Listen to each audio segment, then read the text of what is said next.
Aiden watched in devastating horror as his son inhaled a massive lungful of freezing, dark water.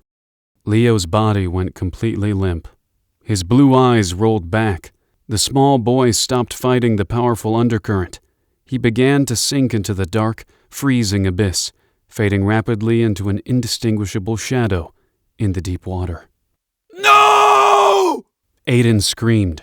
The massive sound tore his vocal cords open. God, no! Take me! Take me instead!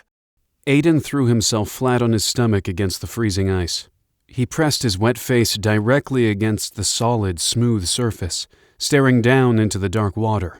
He watched his entire world sink out of sight. He was too far away. He could not reach him.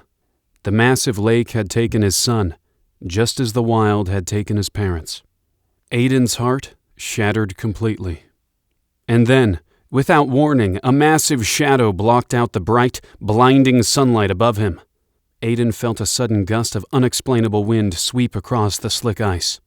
He lifted his freezing, tear-streaked face from the ice.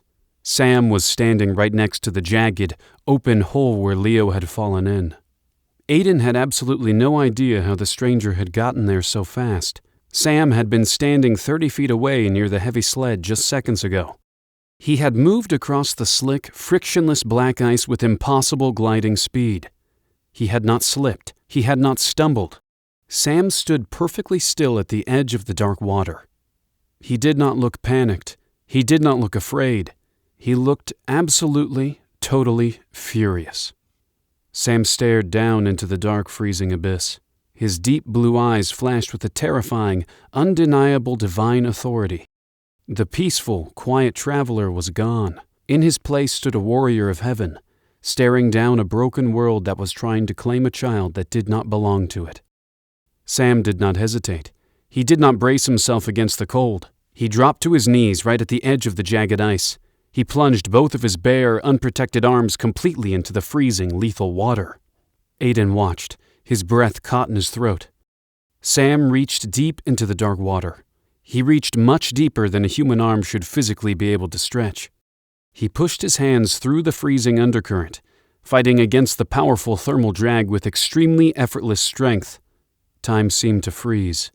The wind howling across the lake died down to a dead, heavy silence. Then, Sam's broad shoulders tensed. The muscles in his back tightened under his heavy canvas coat.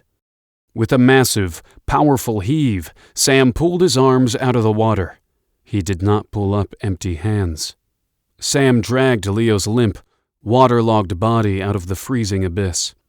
He hoisted the heavy, saturated boy up over the jagged edge of the ice with one smooth, continuous motion, as if the child weighed no more than a wet blanket.